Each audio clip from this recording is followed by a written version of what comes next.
Hello guys, current affairs funda में आप सभी का स्वागत है। मैं हूं आपके साथ अभिषेक शर्मा और आज के इस वीडियो सेशन में हम 19 जनवरी तक के सभी इंपॉर्टेंट करंट अफेयर्स कवर करने वाले हैं।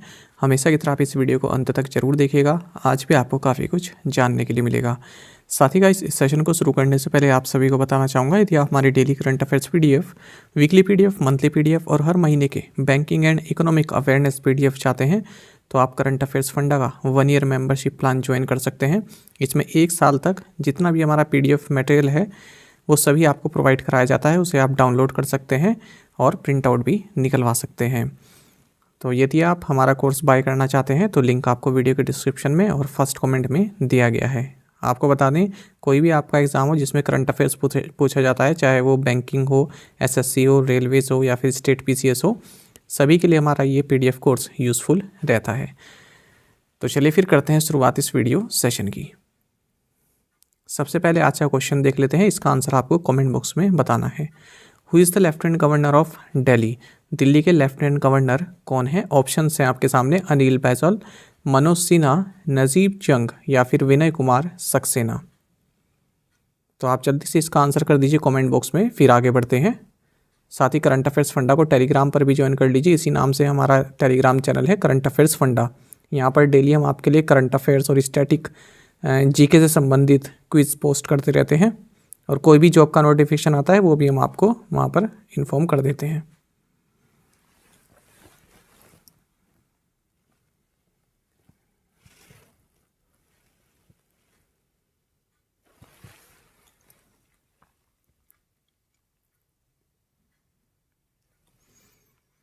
Who has been appointed as the deputy national security adviser of India? Bharat के उपराष्ट्रीय सुरक्षा सलाहकार के रूप में किसे नियुक्त किया गया है? ऑप्शंस आपके सामने हैं। सही आंसर ऑप्शन डी रहेगा, पंकज कुमार सिंह।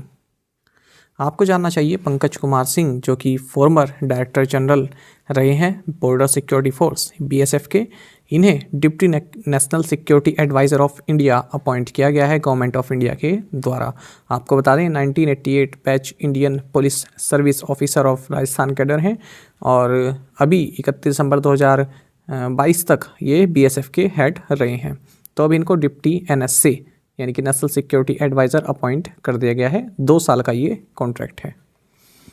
आपको यहाँ नेशनल सिक्योरिटी एडवाइज़र के बारे में जानना चाहिए। जो नेशनल सिक्योरिटी एडवाइज़र होता है ये national security council of India का सीनियर ऑफिशियल होता है और national security policy and international affairs पर प्राइम मिनिस्टर ऑफ इंडिया का चीफ एडवाइज़र भी होता है। फिलहाल अजीत डोभाल हमारे नेशनल सिक्योरिटी एडवाइज़र हैं और यूनियन कैबिनेट मिनिस्टर वाली रैंक इनके पास है। आपको जानना चाहिए ब्रजेश मिश्रा ये first national security adviser of India थे और ये जो पोस्ट है नेशनल सिक्योरिटी एडवाइज़र की, ये 19 नवंबर 1998 को तब के जो हमारे प्राइम मिनिस्टर रहे लेट अटल बिहारी वाजपेयी जी, इनके द्वारा क्रिएट की गई थी ये post. Who has become the youngest batter to smash double 100 in one day international cricket? One day national cricket में दोहरा शतक लगाने वाले सबसे कम उम्र के बल्लेबाज कौन बने हैं? ऑप्शंस आपके सामने हैं। सही आंसर ऑप्शन सी है, शुभमन गिल। तो आपको जानना चाहिए इंडियन ओपनर शुभमन गिल ये यंगेस्ट बैटर बन गए हैं जिन्होंने वनडे इंटरनेशनल क्रिकेट में डबल 100 लगाई है। तो इनकी एज रही 23 ईयर्स एंड 132 डेज। आपको बता दें 145 डिलीवरीज में इन्होंने अपने 200 रन बनाए न्यूजीलैंड के खिलाफ खेलते हुए। इससे पहले ये रिकॉर्ड हमने हाल ही में पढ़ा था, ईशान किशन के पास था। 24 साल 145 दिन इनकी एज रही थी तब जब इन्होंने ये डबल सेंचुरी बनाई थी। साथ ही Shubman Gill fastest Indian batter बन गए हैं जिन्होंने ओडीआई क्रिकेट हिस्ट्री में 1000 रन बनाए हैं। सबसे तेज़ी से 1000 रन बनाए हैं उन इंडियन बैट्समैन में टॉप पर हैं। तो इन्होंने केवल 19 इनिंग्स ली हैं 1000 रनों का आंकड़ा छूने के लिए। इससे पहले जो रिकॉर्ड है ये विराट कोहली और शिखर धवन के पास था, इन्होंने 24 इनिंग्स ईच ली थी। साथ ही आपको जानना चाहिए इसी मैच में रोहित शर्मा ने भी एक रिकॉर्ड क्रिएट किया है। इन्होंने भारतीय धरती पर वनडे नेशनल क्रिकेट में सबसे ज़्यादा सिक्सेस लगाने का रिकॉर्ड अपने नाम किया है। तो न्यूजीलैंड के खिलाफ खेलते हुए इन्होंने जो 6 लगाया, अपना जो पहला 6 लगाया, तो उसी के साथ ही इनके 74 इनिंग्स में 124 सिक्सेस हो गए हैं भारतीय धरती पर। तो MS धोनी के पास रिकॉर्ड था पहले 123 वनडे इंटरनेशनल का, तो अब ये रोहित शर्मा के पास चला गया है। आपको जानना चाहिए दिसंबर 2022 के लिए इंग्लैंड के हैरी ब्रूक और ऑस्ट्रेलिया की एशले गार्डनर ये ICC players of the month चुनी गई। Which football club won Spanish Super Cup, किस फुटबॉल क्लब ने स्पेनिश सुपर कप जीता है? ऑप्शंस आपके सामने हैं। सही आंसर ऑप्शन बी रहेगा, बार्सिलोना। तो देखिए बार्सिलोना ने अपना 14th स्पेनिश सुपर कप जीता है। 3-1 की विक्ट्री इन्होंने हासिल की रियल मैड्रिड पर। आपको जानना चाहिए जो ये स्पेनिश सुपर कप है 1982 में इसकी स्थापना की गई थी। तब ये 2 टीम कंपटीशन था, लेकिन अब इसमें 4 टीम्स खेलती हैं, जो कोपा डेल रे और ला लीगा। इन इवेंट्स के जो विनर्स और रनर अप्स रहते हैं वो इस स्पेनिश सुपर कप में खेलते हैं। Which edition of men's FIH hockey world cup is being played in Odisha from 13th to 29th January 2023? 13 से 29 जनवरी 2023 तक उड़ीसा में पुरुषों के FIH हॉकी विश्व कप का कौन सा संस्करण खेला जा रहा है? ऑप्शंस आपके सामने है। सही आंसर ऑप्शन सी है 15th। तो आपको जानना चाहिए 2023 men's FIH hockey world cup ये 15th एडिशन है men's FIH hockey world cup का। आपको जानना चाहिए मेंस हॉकी वर्ल्ड कप होता है क्वाड्रेनियल, यानी कि हर 4 साल में होने वाला ये एक चैंपियनशिप होती है और इसको इंटरनेशनल हॉकी फेडरेशन द्वारा आयोजित किया जाता है। आपको जानना चाहिए इस बार भी ये उड़ीसा में हो रही है, खास करके अगर हम स्टेडियम की बात करें तो कलिंगा स्टेडियम और Birsa Munda international hockey stadium Rourkela, इसे हाल ही में इनॉग्रेट किया गया है यहाँ के चीफ मिनिस्टर नवीन पटनायक के द्वारा। 16 टीम्स इसमें पार्टिसिपेट कर रही हैं और बेल्जियम डिफेंडिंग चैंपियन है। 2018 में बेल्जियम इसकी चैंपियन बनी थी।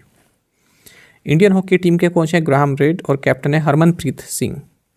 आपको जानना चाहिए हाल ही में हॉकी इंडिया ने एक न्यू मेटावर्स प्रोडक्ट भी लॉन्च किया। जब ये मेंस वर्ल्ड कप शुरू होने वाला था तो इस मेटावर्स प्रोडक्ट का नाम है हॉकीवर्स।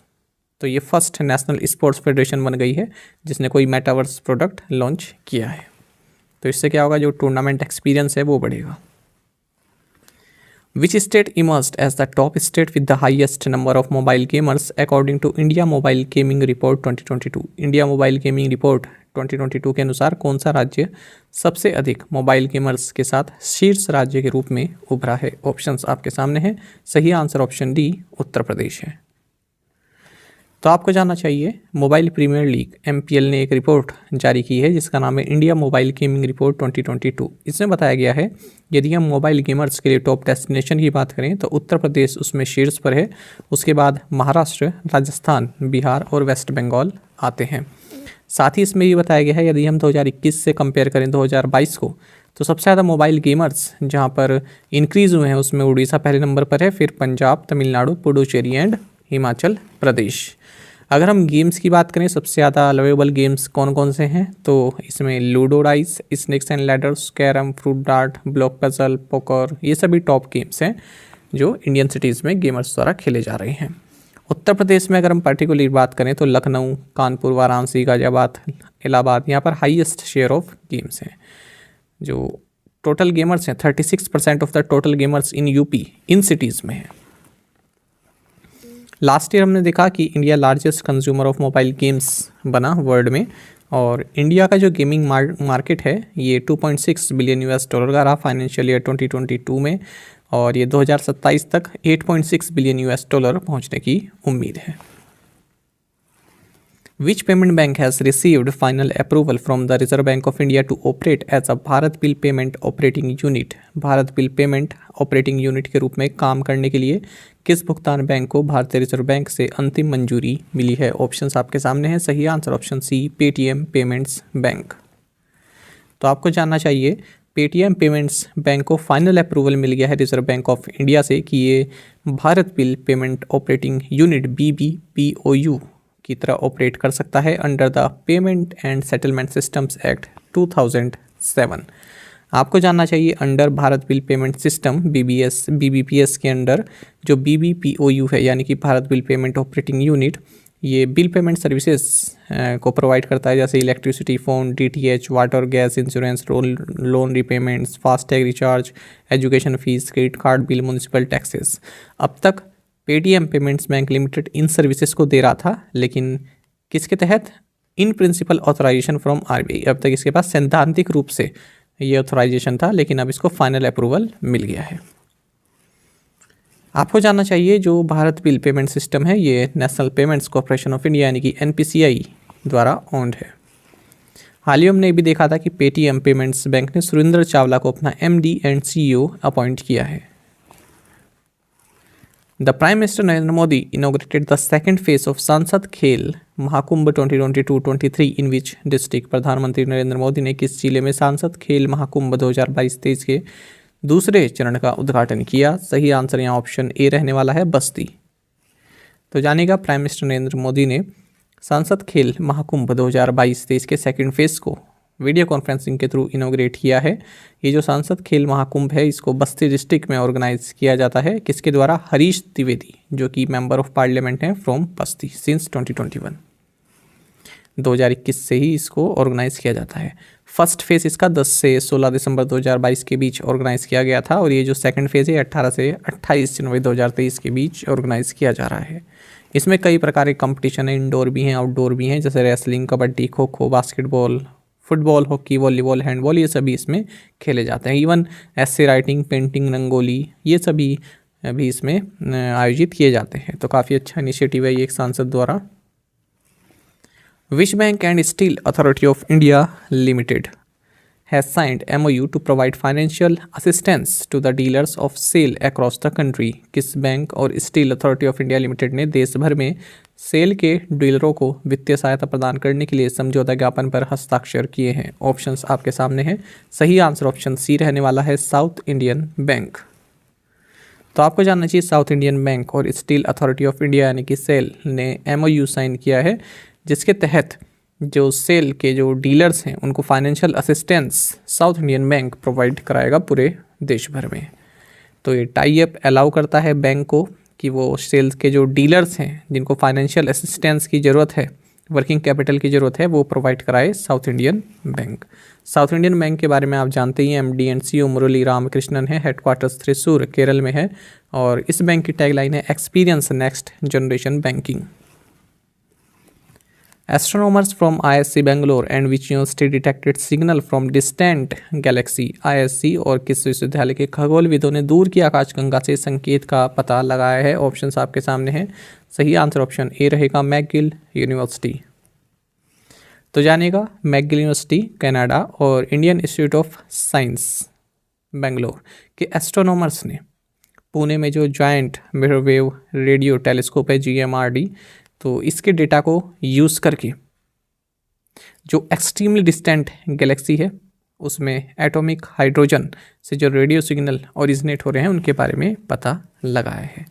ISC ने यह भी कहा है जो astronomical distance over which the signal has been picked up is largest so far by a large margin. काफ़ी लार्ज सिग्नल्स ये प्रोवाइड हुए हैं। Who has been awarded the Gaja Capital Business Book Prize 2022 for his book Broke to Breakthrough? किनको उनकी पुस्तक broke to break through के लिए Gaja capital business book prize 2022 से सम्मानित किया गया? ऑप्शंस आपके सामने हैं। सही answer option C, Harish Damodaran. तो आपको जानना चाहिए जर्नलिस्ट ऑथर हरीश दामोदरन की बुक है ब्रोक टू ब्रेक थ्रू। ये जो बुक है ये हटसन एग्रो एंड और जो इसके फाउंडर हैं RG चंद्रमोहन, इनके बारे में डिटेल एक जानकारी देती है ये बुक। तो इस बुक को Gaja capital business book prize 2022 दिया गया है। कौन है इसके author? Harish Damodaran. Gaja capital business book prize के बारे में बात करें तो 2019 में इसको क्रिएट किया गया था ताकि जो इंडियन एंटरप्रेन्योर्स हैं, राइटर्स हैं, जर्नलिस्ट हैं, उनको एनकरेज किया जाए, वो अलग अलग स्टोरीज बताएं अपनी बुक के through. First G20 health working group meeting under India's G20 presidency begin in which city? Bharat की G20 अध्यक्षता में पहली G20 स्वास्थ्य कार्य समूह की बैठक किस शहर में शुरू हुई? सही आंसर ऑप्शन डी है, तिरुवनंतपुरम। तो आपको जानना चाहिए इंडिया की G20 प्रेसिडेंसी के तहत first G20 health working group meeting Thiruvananthapuram Kerala में शुरू हुई है। Union minister of state for health and family welfare doctor Bharati Praveen Pawar ने इस इवेंट को इनोग्रेट किया है। आपको जानना चाहिए जो 3 डे की मीटिंग है ये 3 मेन प्रायोरिटीज़ पर बेस्ड है। पहला है health emergencies prevention, preparedness and response. दूसरा है strengthening cooperation in the pharmaceutical sector और तीसरा है digital health innovations to aid universal health coverage. Which of the following is not the name of mission planned to Venus by ISRO, NASA और the European space agency. निम्नलिखित में से कौन सा ISRO, NASA और यूरोपीय अंतरिक्ष एजेंसी द्वारा शुक्र के लिए नियोजित मिशन का नाम नहीं है? सही आंसर ऑप्शन सी है, एफ्रोडाइट 1। इसका मतलब बाकी के जो हैं एनविजन, वेरिटास और शुक्रायन 1 ये सभी वीनस से संबंधित हैं। महत्वपूर्ण क्वेश्चन है। तो देखिए, एक रिपोर्ट के अनुसार शुक्रायन 1 जो कि इसरो का वीनस मिशन है, इसको 2031 तक डिले किया जा सकता है। आपको बता दें ये वास्तव में दिसंबर 2024 में शेड्यूल था और इसका जो कंसेप्चुलाइज किया गया था इस मिशन को 2012 में किया गया था।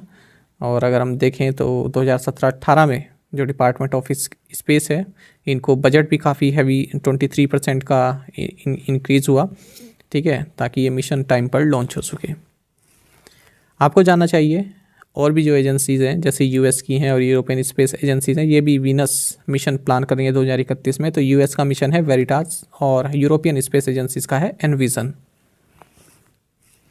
विच state government launch second phase of Kanti Velugu?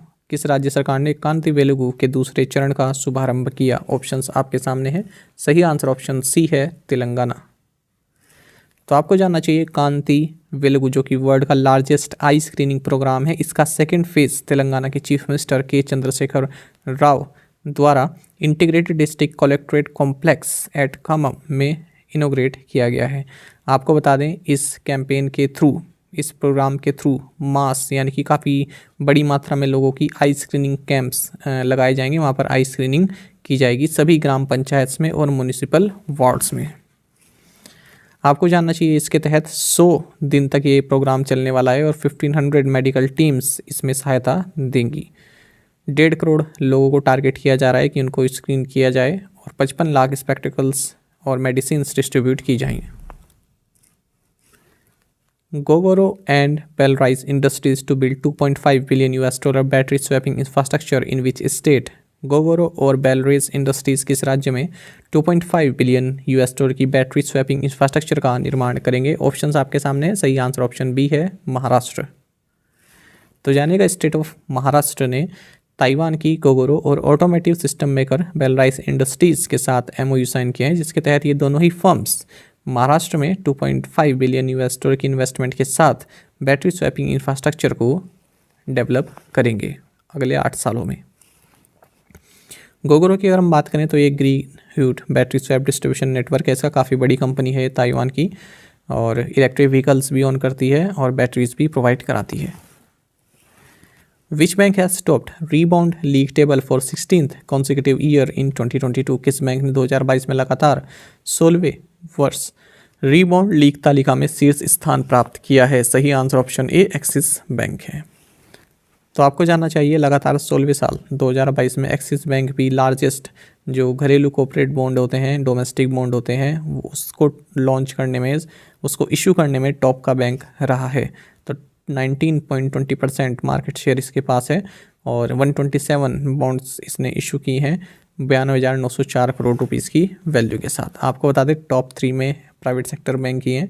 दूसरे नंबर पर ICICI बैंक है, 17.67% मार्केट शेयर है और तीसरे पर है HDFC बैंक 17.29% मार्केट शेयर के साथ। ये डेटा दिया गया है ब्लूमबर्ग लीग टेबल फॉर 2022 के द्वारा।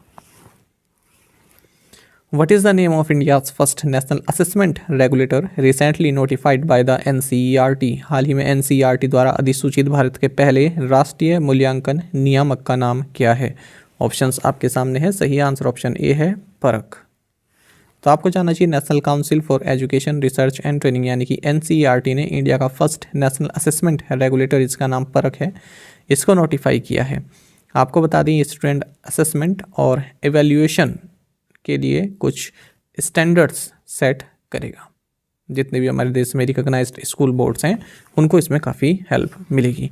आपको बता दें ये जो रेगुलेटर है परख, इसका एम ये रहेगा कि जो अलग अलग स्टेट बोर्ड्स हैं उनमें जो स्टूडेंट्स के स्कोर रहते हैं उसमें जो डिस्पैरिटी देखी जाती है, जो समानता देखी जाती है, वो हटाई जा सके। इस तरह की कुछ गाइडलाइंस तैयार की जाए। आपको बता दें परख इसको नेशनल एजुकेशन पॉलिसी 2022 के तहत इम्प्लीमेंट किया जा रहा है। जैसे कि मैंने आपको बताया It envisaged a standard setting body to advise school boards regarding new assessment patterns and latest research and promote collaboration between them. In which city the US announced a $250,000 project to conserve and restore 6 mausoleum built in the 18th and 19th centuries. America ने किस शहर में 18वीं और 19वीं शताब्दी में बनाए गए 6 मकबरों के संरक्षण और जीर्णोद्धार के लिए $2.5 लाख की परियोजना की घोषणा की है? ऑप्शंस आपके सामने हैं और सही आंसर ऑप्शन डी है, हैदराबाद। देखिए, United States charge d'affaires to India Elizabeth Jones हाल ही में Pegasystems complex in Hyderabad को इन्होंने विजिट किया है। साथ ही $2.5 लाख प्रोजेक्ट भी इन्होंने अनाउंस किया है, जिसके तहत इस कॉम्प्लेक्स में जो 6 टॉम्स हैं, जो 6 टॉम्स हैं, जो 18th और 19th सेंचुरीज में बनाई गई हैं, उनके रिस्टोरेशन के लिए ये फंडिंग दी गई है। Funds to the tune of what amount were transacted via equity capital market activity in India in 2022? 2022 में भारत में इक्विटी कैपिटल मार्केट गतिविधि के माध्यम से कितनी राशि का लेन देन किया गया? सही आंसर ऑप्शन सी है, $16.4 बिलियन। कंट्री वाइज भी आप देख सकते हैं, चाइना, यूएस, जर्मनी, कनाडा और फिर इंडिया। तो देखिए, ये बात हो रही है इस रिपोर्ट की। इसमें बताया गया है कि India was among the top 5 markets globally in terms of equity fundraising despite the quantum of funds raised declined by 43%। इसमें बताया गया है कि जो टॉप 5 मार्केट्स हैं, यदि हम इक्विटी फंड रेजिंग की बात करें तो उसमें भारत भी है टॉप 5 में। हालांकि इस तरह की फंडिंग में डिक्लाइन देखने के लिए मिला है भारत में 43% का, लेकिन तब भी वो टॉप 5 में शामिल है। तो ये कोटक इन्वेस्टमेंट बैंकिंग की रिपोर्ट है। इसमें बताया कि भारत में जो इक्विटी कैपिटल मार्केट एक्टिविटी है $16.4 बिलियन की रही है 2022 में। टॉप पर चाइना, यूएस, जर्मनी, कनाडा और उसके बाद इंडिया है। An ATR-72 aircraft of which airlines crashed in Pokhara, Nepal recently? हाल ही में नेपाल के पोखरा में किस एयरलाइन का ATR-72 विमान दुर्घटनाग्रस्त हो गया है? ऑप्शंस आपके सामने है, सही आंसर ऑप्शन ए है, येती एयरलाइन। तो इस न्यूज़ से आप सभी वाकिफ होंगे। येती एयरलाइंस ATR-72 एयरक्राफ्ट, लगभग 72 लोग इसमें शामिल थे। पोखरा नेपाल में ये क्रैश हो गया है और कई लोग थे इसमें, नेपाल के सिटीजन्स ज़्यादा थे और India, Russia, Korea, Australia, Argentina, France, Ireland से भी यहाँ पर नागरिक शामिल थे। तो येती एयरलाइन का एयरक्राफ्ट है ये। आपको बता दें, येती एयरलाइन एक एयरलाइन है जो नेपाल में बेस्ड है। 1998 से ये कार्य कर रही है। अच्छा, अगर हम एक आंकड़ा और देखें, highest number of fatalities due to plane crashes in the world, सबसे ज़्यादा मौतें कहाँ पर होती हैं प्लेन क्रैश की वजह से? तो उसमें टॉप पर यूएस है, फिर रशिया है, फिर इंडोनेशिया है और भारत 7वें नंबर पर है। Neelakurinji in Nilgiri hills of south India blooms once every 12 years. दक्षिण भारत की नीलगिरी पहाड़ियों में नीलकुरुंजी प्रत्येक 12 वर्षों में एक बार खिलता है। Option D is the right answer.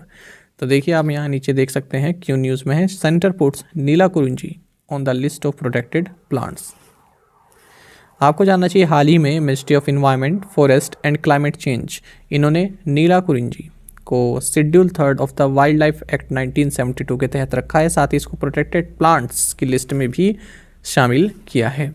अब कोई भी व्यक्ति यदि इसको अपरूट करता है या डिस्ट्रॉय करता है इन प्लांट को, तो उस पर 25,000 रुपये का फाइन लगेगा।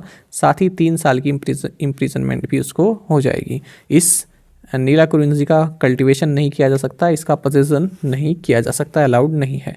कुछ और जानकारी हम इसके बारे में लेंगे। नीलाकुरुंजी, इसका साइंटिफिक नेम है स्ट्रोबियालंथुस कुंस्थाउस। ये इसका साइंटिफिकली इसको इस नाम से बोला जाता है और ये एक श्रब है जो कि सोला forest of the western Ghats in south India में ग्रो होती है। सोला फॉरेस्ट पे भी क्वेश्चन बन जाता है कभी कभी, जो छोटे मोटे एग्जाम होते हैं उनमें पूछ लिया जाता है। इस प्लांट का नेम कुंती रिवर, जो कि केरल के साइलेंट वैली नेशनल पार्क से होकर गुजरती है, इसके नाम पर रखा गया है। यहाँ पर ये प्लांट काफ़ी होते हैं। इसका जो एल्टीट्यूड होता है 1300 से 2400 मीटर्स की हाइट पर होता है और ये फ्लावर जो है 12 साल में एक बार ब्लूम करते हैं, क्योंकि जो इसके फ्लावर का पॉलिनेशन है उसको लॉन्गर पीरियड चाहिए होता है पॉलिनेशन के लिए। खासकर कि ये केरल, तमिलनाडु और कर्नाटक में पाए जाते हैं। आपको जानना चाहिए, इनमें कोई भी स्मेल नहीं होती है, ना ही कोई मेडिसिनल वैल्यू होती है। पलियान ट्राइबल पीपल जो कि तमिलनाडु में रहते हैं, वो जब ये फ्लावर ब्लूम होते हैं तो इनको एक अपने एज कैलकुलेट के तौर पर देखते हैं। रेफरेंस के तौर पर देखते हैं। प्रीवियस असाइनमेंट क्वेश्चंस के आंसर हम देखने वाले हैं। What is EBITDA? So earnings before interest, taxes, depreciation and amortisation. What is the capital of Lakshadweep? Kavaratti. Who is the governor of Himachal Pradesh? R V. Arlekar. Which country has the world's largest aircraft fleet? America. Which country has become the fourth largest trading partner? Russia. Medical termination of pregnancy was framed in which year? 1971. Which country will cooperate with MSME entrepreneurs in Kerala, Australia? Which company has launched sacubitril and valsartan combinations tablets in India for treatment of heart failure? Glenmark Pharma. आप में से कई students ने बिल्कुल सही answer दिया है। इसी तरह से आप ज़्यादा से ज़्यादा संख्या में पार्टिसिपेट करते रहिए। चलिए आज के असाइनमेंट क्वेश्चन हम देखेंगे। Who is the author of you too can be a brand? Which state will launch schools of eminence project? Makara Vilakku is an annual festival held on Makar Sankranti at shrine of. कहाँ पर ये एनुअल फेस्टिवल बनाया जाता है मकर संक्रांति के उपलक्ष्य में, ये आपको बताना है।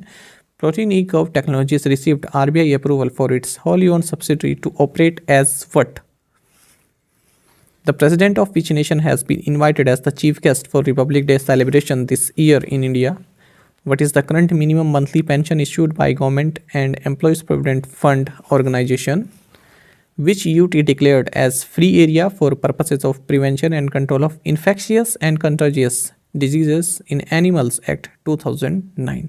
तो इन 7 क्वेश्चंस के आंसर आप कमेंट बॉक्स में ज़रूर बताइएगा। यदि आपको एक क्वेश्चन का आंसर भी आता है तो भी आप हमें कमेंट बॉक्स में बता सकते हैं। साथ ही करंट अफेयर्स फंडा को आप टेलीग्राम पर भी ज्वाइन कर सकते हैं। यहाँ पर रेगुलर वीडियो अपडेट्स और करंट क्विज़ हम आप सभी के लिए डालते रहते हैं। साथ ही डिस्कशन ग्रुप में आप किसी भी क्वेश्चन का सोल्यूशन पा सकते हैं। दोस्तों यहाँ पर हमारे करंट अफेयर्स की प्लेलिस्ट दी गई है, इसको आप जरूर देखें। अपने दोस्तों के साथ, फेलो एक्सपर्ट के साथ हमारे करंट अफेयर्स को शेयर जरूर करें। आज का ये सेशन आपको कैसा लगा कमेंट बॉक्स में जरूर बताइएगा। Thank you guys.